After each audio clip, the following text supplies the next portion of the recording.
Olá, está no ar mais um programa Duas na Tri. Isso mesmo, hoje nós vamos falar sobre a importância da arquitetura no nosso dia a dia. Pois é, e de todas as expressões artísticas, a arquitetura é a que está mais presente no nosso dia a dia. A casa onde moramos, o espaço de trabalho, o local de estudo, a própria cidade onde vivemos, tudo isso foi criado e pensado para que as nossas rotinas pudessem acontecer, né, Silvia? Isso mesmo, olha, e quem vai refletir aqui com a gente sobre esse tema é o professor Dani Ribeiro, coordenador de artes do ensino médio do Colégio Objetivo e professor de linguagem arquitetônica no curso Objetivo. Dani, super obrigada por participar aqui com a gente do Duas na Tri, viu? Obrigado, digo eu, por esse convite e espero falar tudo que vocês venham a perguntar para não criar nenhuma expectativa a quem está assistindo. Ô, Dani, queria te perguntar inicialmente o seguinte, o que são os espaços urbanos? O que eles significam na vida da gente? Olha, Malu, eu posso responder isso em duas frentes. Antigamente, né, não tão lá atrás, não tão distante, mas no comecinho do século XX, digamos, a arquitetura ela era uma relação de amor com o homem, assim, e vice-versa. Era uma relação muito apaixonante. A gente vê isso, né, na Sagrada Família, do Gaudí, na Vila Savoyer, do Le Corbusier, a Casa Modernista, do Arshavik, a própria FAO, né, do Artigas, o MASP, da Lina Bobardi, Brasília, enfim. Era uma harmonia, né, era um prazer enorme, era uma relação muito forte de amor. Digamos que hoje, a arquitetura ela foi com outro viés. Ela está indo para um caminho de um amontoado de edificações desenfreadas que mostram determinados estilos e culturas. Mas, assim, também não quer dizer que isso seja tão dramático que é o fim do mundo, porque se você olha um Calatrava, que é um arquiteto, vou dar um exemplo, o Museu do Amanhã, no Rio de Janeiro, o qual ele projetou, desculpa. Você olha aquilo vindo da ponte Rio-Niterói, aquela arquitetura do Calatrava, você olha e fala, nossa, foi uma nave que pousou ali, de tão moderno, de tão singular, é uma arquitetura que tem movimento. Então, não é assim, quando eu falo do presente, não é o fim do mundo. Temos grandes arquitetos ainda. E aí, né, a gente vai colocando, né, a própria construção, né, ela vai contando histórias. Você acabou de falar do Museu do Amanhã, no Rio de Janeiro, quer dizer, acompanha os novos tempos. Então, as construções, elas vão mudando de acordo com cada cultura, cada época, né, mostrando a nossa época. Então, o que influencia cada projeto, na sua opinião? E de que forma ele se relaciona com o ser humano? Primeiro, assim, o projeto ele tem que ser salubre mesmo, assim, ele tem que ser prazeroso, tem que ter um bem-estar de quem está projetando ali, sabe? Porque isso aí é uma consequência. A partir do momento que você exerce a sua profissão com amor, com prazer, tudo vem, assim, o resultado ele vem muito, assim, de uma forma muito prazerosa, né? Você consegue ver isso aí tudo nos projetos que são feitos com carinho, com amor, sendo que hoje em dia não é muito o que a gente vê, né? Eu gosto de deixar bem claro para os alunos que a arquitetura ela não mudou tanto radicalmente a ponto de você achar que você só vai trabalhar por trabalhar sem amor e sem prazer. A partir do momento que um aluno já pensa em prestar arquitetura, ele já tem que pensar que ele tem que se apaixonar. Vocês sabem muito bem que a paixão ela se transforma em amor, né? Só a paixão é um fogo de palha que acaba. Mas a arquitetura ela tem que ter os dois. Aquela paixão fulminante do começo, né? De você não viver sem, ficar sempre juntinhos, né? E depois aquilo vai se transformando em amor. Aí vai construindo.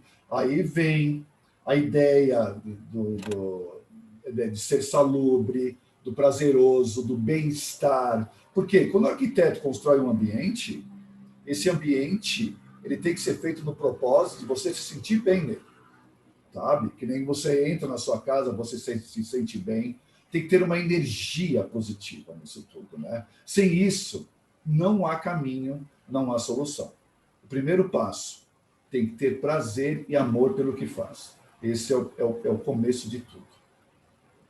E isso não se restringe à arquitetura, né? Eu acho que é para tudo, né, o Dani? Quando eu estava falando, respondendo aí essa pergunta, Malu, já estava pensando em todas as profissões, né? Porque se você... Tudo associado. Porque se você fala, não, arquitetura tem que ter amor, mas ser médico pode ir, né? Não é assim. Tudo. Você tem que ter amor e paixão pelo aquilo. É óbvio que com o passar dos anos, muitos vão enfraquecendo, esse amor vai virando uma rotina, né? A gente se espelha no dia a dia, nas relações humanas com a profissão, né? A gente não pode deixar a rotina e o tempo de convivência fazer com que você esfrie, né? Você tem que ser intenso sempre. Eu considero assim, né, eu estava analisando um pouco você falar, tudo é feito com amor, né? Então a gente pode dizer que quando você parte para o lado da construção, você tem a arquitetura daquilo que você pretende fazer. Isso seria assim, tão intenso que tem que ser uma extensão do nosso corpo, é isso? Sim, acredito que sim. É a extensão de si mesmo. O homem sempre procurou fazer com que, em todas as profissões, e a arquitetura também não é diferente, fazer com que tenha uma extensão do seu corpo, do seu pensamento. O espaço, ele retrata o ser humano, tá? Se aquele espaço tem uma energia pesada, carregada, é porque o ser humano que está vivendo ali é carregado, é pesado. Então, ele tem que mostrar que realmente, quando ele faz uma arquitetura que é a sua extensão e que ela foi feita com aquele prazer que eu já havia citado, ela é consequência. Quem for até o espaço onde foi criado vai se sentir bem. Vai olhar e falar, nossa, que gostoso, que harmonia, que energia boa que eu estou sentindo, né? Então, sempre tem que pensar que realmente a arquitetura ela é uma extensão do corpo, sempre. Porque ela gira energias e ela gira mudanças. E a gente tem que viver buscando mudanças. Se você ficar estagnado, seja qual for a profissão, e na arquitetura, você padece. Então, não tem caminho, tá?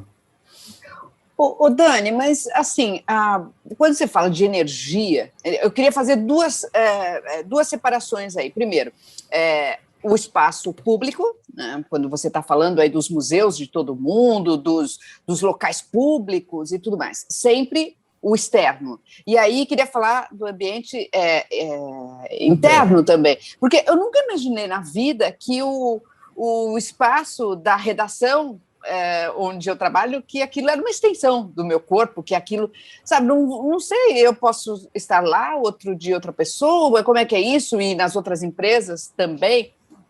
Essa é uma parte da pergunta. E a outra, eu quero saber, assim, como é que a gente conceitua energia boa, energia ruim, num trabalho que, assim, a arquitetura, ela tem uma coisa de exato, não é? Como é que a gente dimensiona a energia de um lugar? Não sei, traduz isso para mim. É assim, Malu. Na verdade, o espaço, ele existe a partir do momento que ele tem uma identidade. Então, você falou de um estúdio. Na sua cabeça, você fala, pô, ali é o estúdio, ali é o espaço onde eu trabalho. Quando você se transporta para aquele espaço, você vira jornalista, né? E você pega e você incorpora aquele espaço para você. Quando você vira as costas, ele deixa de ser. Ele vai deixar de ser. Vai ter as máquinas, vão ter as tecnologias todas lá, tudo, mas sem você, aquele estúdio não vai ser o estúdio. Deu para entender? A câmera pode estar lá, mas sem a presença de um ser humano, do operador de câmera, do rapaz que está segurando o cabo, de quem mexe com iluminação, aquilo esfria. Aí já vem essa ideia da energia no espaço, tá legal? Agora, é legal você ter tocado nesse assunto, porque muitos pensam em arquitetura sempre do lado externo, né? Porque a pessoa, todo ser humano, ele é completamente limitado à imagem. Nós somos limitados às imagens. A gente sempre se sente vivo porque a gente está com os olhos abertos. Não é à toa que quando você está na sua casa e tem um apagão de repente, o apagão não bate na sua porta e fala, eu vou apagar. Você já põe a mão em algum lugar, você vai andando devagarinho, medo que vai bater a cabeça numa quina ali, vai tropeçar em outro lugar. Então, nós somos limitados a essa visão. E a visão tem o poder da persuasão de manipular, de deslumbrar, o deslumbre, né? Isso vai de uma pessoa bonita, porque as pessoas olham as outras pessoas a carcaça. E o eu? E dentro de você? Né? Então, a arquitetura ela é um retrato do ser humano. Você olha um prédio todo espelhado, lindo, maravilhoso, imponente, ou na Berrini, ou na Paulista, você fala, nossa, que arquitetura moderna. Não é, não é. Aquilo é uma camuflagem por falta de uma criatividade. Não tem ornamentos, não tem portões com diferentes estilos, não tem janelas diferentes, parapeitos diferentes, são todos iguais. Aí você olha aquele prédio espelhado, você se deslumbra porque ele está espelhando outras coisas. Uma árvore, um carro passando. Aí Ai, que lindo! Que lindo isso! Que reflexão! Eu nunca parei para pensar nisso. Pois é. Daí ele te manipula e você olha e fala, nossa, que lindo, mas você simplesmente olhou o reflexo.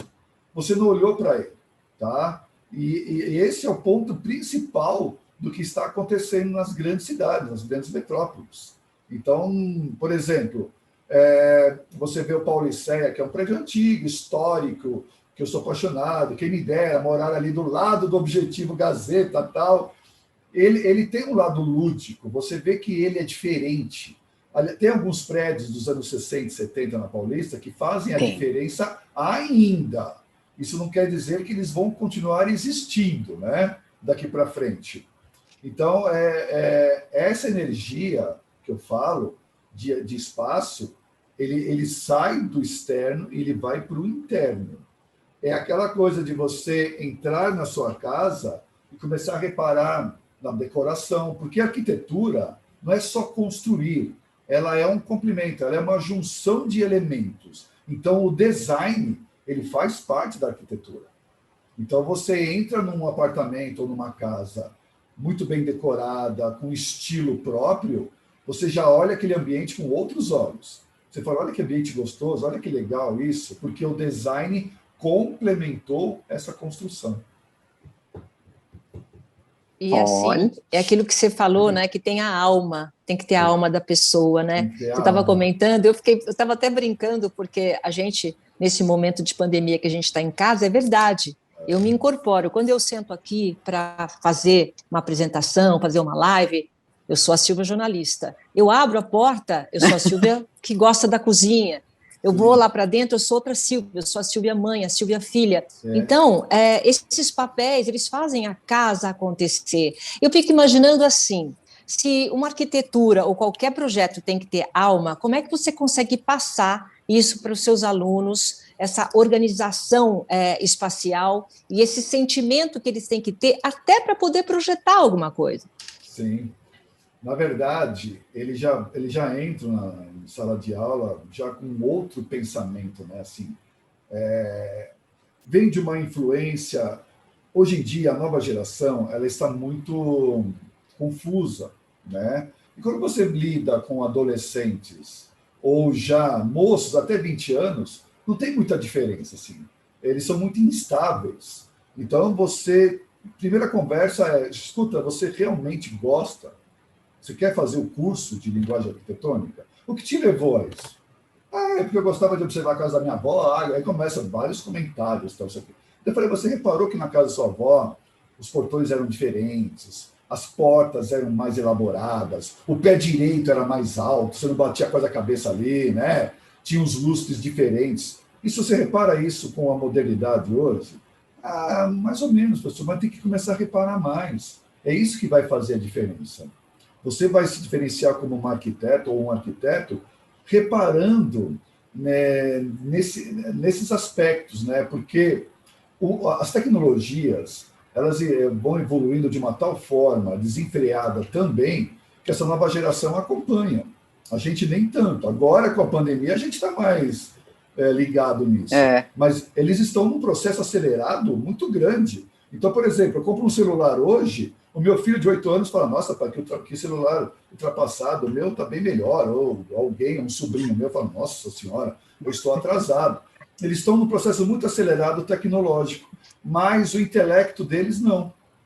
Porque se eles soubessem usar essa ferramenta que eles têm hoje em mãos, nossa, eles iriam voar, eles iriam flutuar na própria arquitetura também. Então, o que eu falo para eles? Vocês precisam ir lá atrás, no passado, pesquisar, ter um olhar analítico, começar a observar os prédios, as casas antigas, as avenidas, as ruas, as calçadas, a relação arquitetura com a natureza, com a árvore, né, o paisagismo natural, que ele faz com que as cidades comecem a ficar mais arborizadas, acabam embelezando mais as cidades. Vocês precisam respeitar a natureza. A partir do momento que vocês se transformarem num arquiteto ou uma arquiteta que faz um projeto, tem uma árvore ou uma pedra, seja lá o que for, e você respeita esse espaço e constrói no entorno disso, você vai longe, porque você está respeitando a natureza.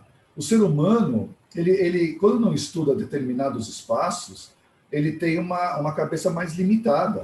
Então, tudo é crítica. A Marginal Tietê alagou, porque o rio transbordou. Você invadiu o rio não invadiu você. É a mesma coisa, a gente não pode chamar um bandido de marginal. Como não? Bandido é bandido. Marginal são seres humanos que vivem às margens da sociedade.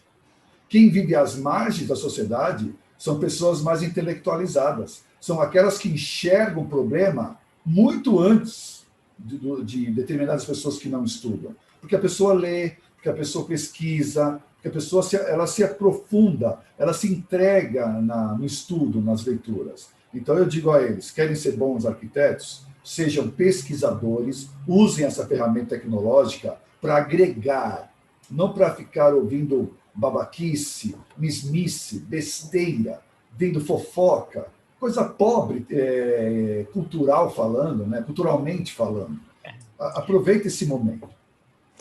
O Dani, o teu trabalho é com aulas de artes e de linguagem arquitetônica. Como é que você desperta isso no teu aluno? Como é que ele começa a educar esse olhar, vamos dizer, para o universo arquitetônico? Primeiro, assim, o aluno tem que entender que a arte, ela caminha junto com a arquitetura, o mundo artístico, né? Os ismos, desde o começo do século XX, ele vai caminhando junto. Então, um complementa o outro. Só para você ter uma ideia, a Torre Eiffel, ela foi criada como uma antena que conecta toda a arte contemporânea mundialmente falando. Então, ela é uma arquitetura artística. Eu já começo falando isso para eles, e no curso de linguagem arquitetônica, o aluno ele começa a trabalhar o desenho de uma maneira muito simples, observando uma xícara, um objeto, e depois ele passa a estudar a parte anatômica, sabendo que num desenho ele tem que desenhar pessoas para complementar aquele espaço, porque um espaço sem pessoas não existe.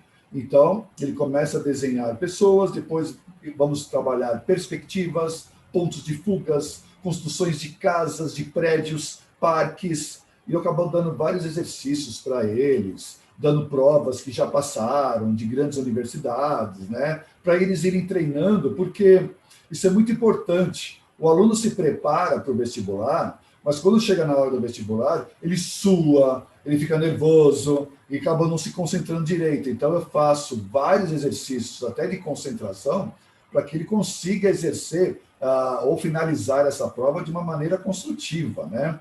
Isso é muito importante para eles entenderem que o curso de LA é um curso preparatório para vestibular, tá? E que eles terão todo o suporte para que eles consigam realizar o grande sonho de entrar em grandes universidades. E em relação às tecnologias digitais, como é que elas entram na nossa vida, principalmente esse lado de arquitetura? Tá, quando a gente pensa nas novas tecnologias, no mundo digital, realmente a gente pensa que agora não temos mais obstáculos. Não temos muros, paredes, distância, né? A gente pode ir a fundo, longe, muito longe, sem fronteiras, né? Então, isso nos dá uma liberdade muito grande para você começar a viajar. Viajar. Se vamos falar de uma linguagem mais jovial, que os caras falam, pô, professor, você viajou, velho, né? Ô, parça, você viajou nessa aula. Alguns falam, e quando falam isso, tá? Aí, e falam desse jeito. Desse jeito. Né? Aí você viajou, fala, velho. daí você entra na dele e fala, pô, mano, que legal que você me ouviu e você falou alguma coisa. Então, o que acontece? O mundo tecnológico, o mundo digital, que fez com que a gente entrasse de cabeça, né, por causa da pandemia, agora a gente olha com outros olhos, né? A gente olha o monitor, a tela do computador como uma prancheta. A gente, meu mouse é sem fio. A gente olha o mouse como se fosse o lápis, a régua, a borracha, né? Gente, o compasso, coisas que eu usei lá atrás, a régua T, que nunca mais se falou, não se usa mais isso aí. Então, é uma transformação de ferramentas, tá? E isso faz com que tenhamos cada vez mais meios para poder estudar, não há mais desculpa de pesquisa. Não tem como você fugir disso. E só que tem um porém. Esse mundo tecnológico, a gente começa a reparar, né, por estarmos, entre aspas, virtuais, que as relações elas começam a ser resgatadas. Em que sentido? É assim, gente, a aula que eu mais amei no mestrado foi sociologia. Eu amei, porque fala da comunhão, né? A ideia da comunidade, do bem-estar do ser humano, de se aproximar, de cuidar do próximo. E aí a Raquel Paiva, uma escritora, ela dizia que o ser humano só entende o lado de sociedade, ele só se socializa, hoje em dia, o ser humano moderno, quando ele está no seu leito de morte, porque o ser humano ele é totalmente vinculado à matéria. E quando ele está no leito de morte, ele sabe que ele vai se despedir da matéria. Ele não vai estar mais com ela. Então não tem para que se apegar mais a ela, né? Então aí ele vem com a ideia de se apegar a Deus, de se apegar ao amigo, de pegar na mão, né? Porque vem um outro lado, o medo do desconhecido, o medo da morte. E ela, depois, eu nunca mais esqueci o que eu li em relação a Raquel Paiva. E eu levo isso para o nosso mundo atual hoje. A gente está se socializando mais. Nós estamos mais humanos, mesmo virtuais, né? Estamos trabalhando com mais amor nas coisas, estamos dando mais valor a isso, tá? Então, eu acredito que com a pandemia, com essas novas tecnologias, teremos grandes arquitetos. Teremos, sim. Teremos uma safra de arquitetos que vão se preocupar muito mais com a relação projeto, urbanismo e paisagismo. Muito mais verde nas grandes cidades. Agora, pegando esse contexto de pandemia, né? Porque se tem algo que foi premente para o mundo, foi a casa onde nós moramos, né? Em todo o mundo, em todo o planeta. Só se falou disso. Ou seja, nunca estivemos tão de frente e tão frontal com as nossas casas, com a arquitetura, portanto, né? Como é que a pandemia, no seu entendimento, como é que as pessoas, de alguma forma, mudou a forma como as pessoas se relacionam com os espaços? O que a pandemia trouxe? A pandemia ela trouxe uma grande reflexão. Esses espaços fizeram você refletir mais sobre essa ideia de compartilhar. A Silvia tocou num assunto muito interessante, né? Porque cada espaço que você tem arquitetônico na sua casa é como se você abrisse a cortina de um teatro, de um palco. Você na cozinha é um personagem, você no quarto do seu filho é um outro personagem, você com o marido ou a esposa no outro quarto é outro personagem, e assim vai. Então, você está representando, né, dentro desses espaços. Nós estamos confinados, tá? Com medo disso tudo, mas isso vai se transformar cada vez mais num grande aprendizado, porque o confinamento e a sua reflexão, quando você está sozinha na sua casa, faz com que você fique pensando, por que chegamos até isso? Por que estamos nessa situação agora? Por que eu olho para um céu azul tão bonito lá fora e não posso sair mais? Não posso ir para um parque, não posso ir para lugar nenhum, lugar algum. Eu estou preso, tá? Então, a gente não quer mais isso. A gente está tomando uma lição em relação a isso tudo. Né? É verdade. Então, você fala assim, eu vou fazer de tudo para que o meu filho pequenininho ou as novas gerações respeitem mais a natureza, né? Respeite o próximo. Isso você está dizendo, principalmente, né, que é assim, esse momento ele está fazendo com que a gente reflita mais. Mas a gente já está no finalzinho, eu queria que você terminasse esse minutinho que falta falando do que você pensa para o futuro, as nossas construções do futuro e as cidades do futuro vão ser muito diferentes? Eu acredito que sim. Eu acredito que elas serão reconfiguradas e teremos novos espaços sociais, temporais e sociocultural também. E outra coisa, teremos muito mais parques, tenho certeza disso. Muito mais verdes nas cidades. Vai ser uma relação arquitetura e o verde muito intensa. É isso que eu quero acreditar e há de acontecer. Olha, muito bem. Dani, eu quero agradecer muito a sua presença aqui. Eu acho que assim, é um tempo para a gente refletir, né, pensar sobre esses nossos espaços urbanos, internos, externos, né? E mesmo nessa pandemia, né, o que significou as nossas casas. Quero, assim, que você terminasse com uma mensagem. O que é a casa da gente em 30 segundos? A casa da gente é a gente, né? A parte interna é o nosso interior, a parte externa é o nosso exterior. Se você está de bem consigo mesmo, você vai estar de bem com o seu espaço e com as pessoas com quem você convive. Muito bem, obrigada a vocês todos pela companhia. O nosso Duas na Tri vai ficando por aqui e até a próxima. Obrigado. Tchau, Dani. Obrigada. Tchau, tchau.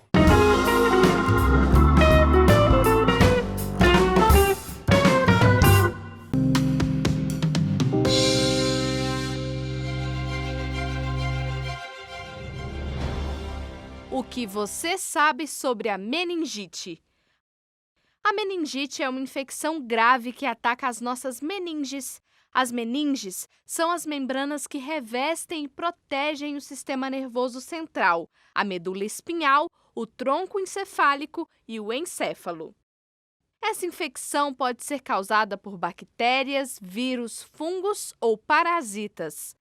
A meningite bacteriana é transmitida pelas vias respiratórias. Já na meningite viral, a transmissão é fecal-oral, quando o vírus é eliminado nas fezes do paciente, contamina a água ou alimentos e pode entrar em contato com a pessoa através das mãos.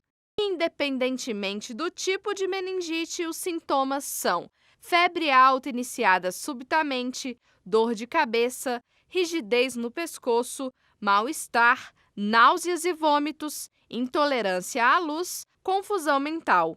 Em casos mais graves da doença podem surgir convulsões, delírios, tremores e coma.